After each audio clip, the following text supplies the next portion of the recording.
Now, I'm going to lump together the Unreal for everything else all into one section because, quite frankly, I don't feel like any one of them has enough substance to even be 5 minutes.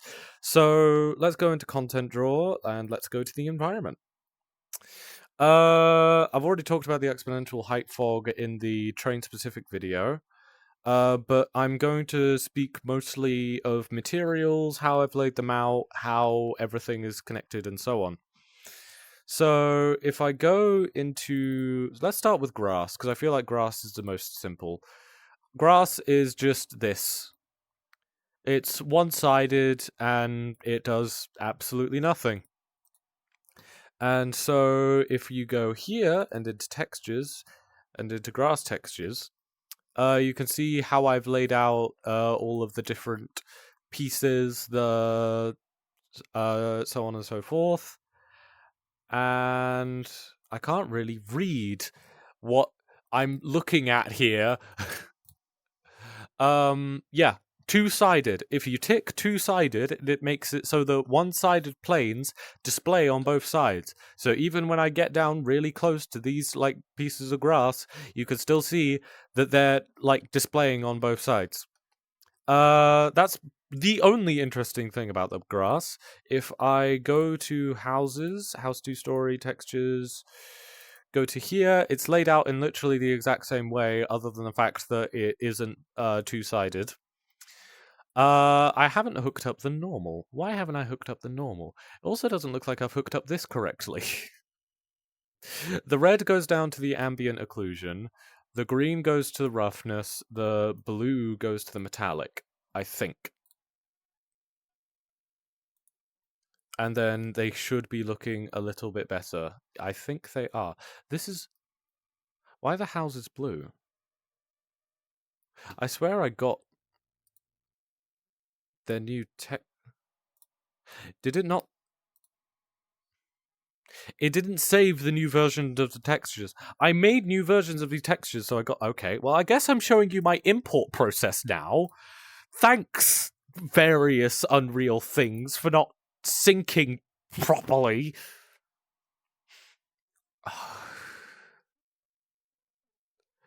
Right, textures.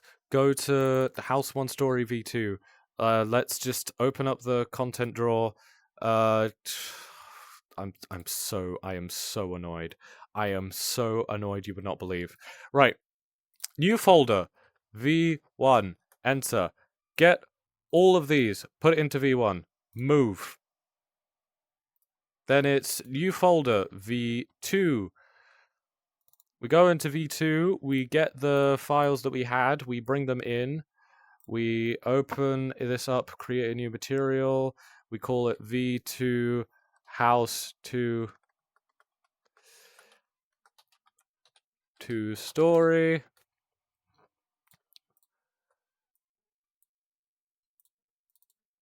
Oh my god, I hate that it closes the content drawer so easily. Just leave it open until I tell it to close. Thank you. Right. So this thing's RGB goes into the base color.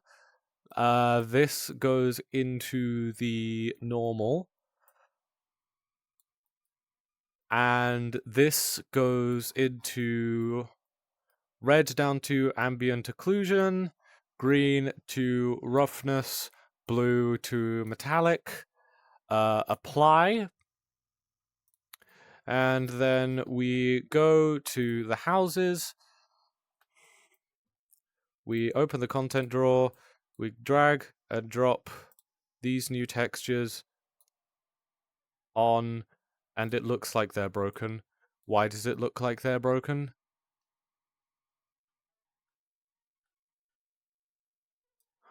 Is this house 1-story?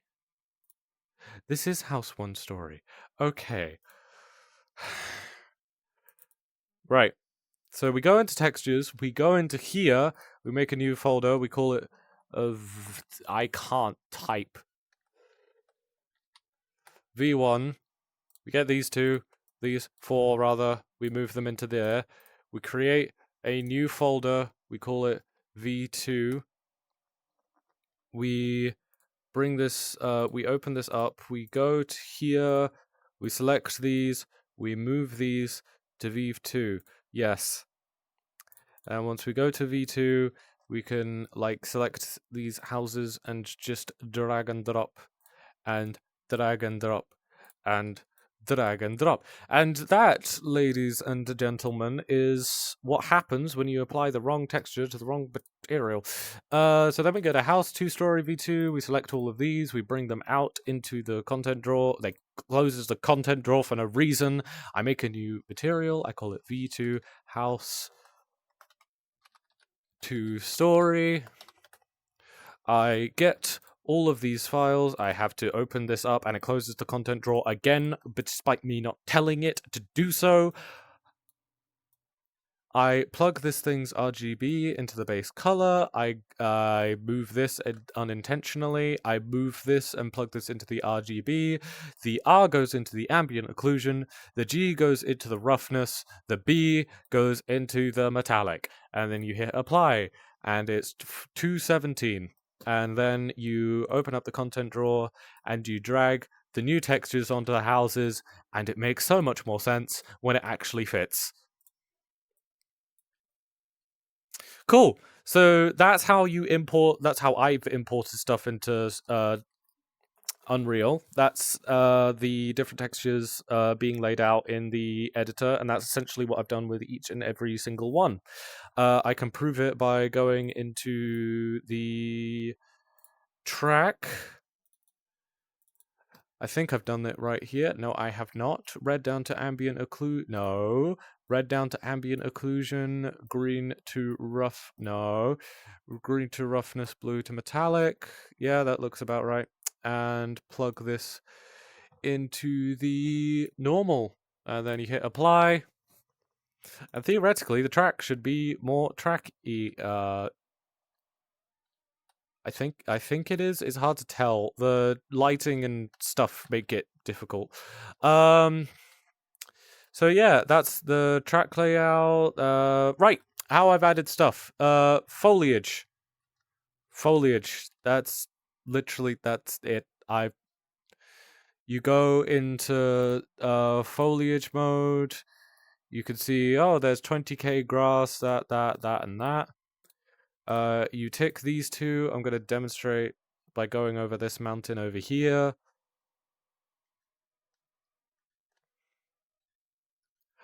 And then, yeah, that's essentially what I've did. I've lowered the density quite a bit. That's still too high. 0.1. That's still too high. 0.01.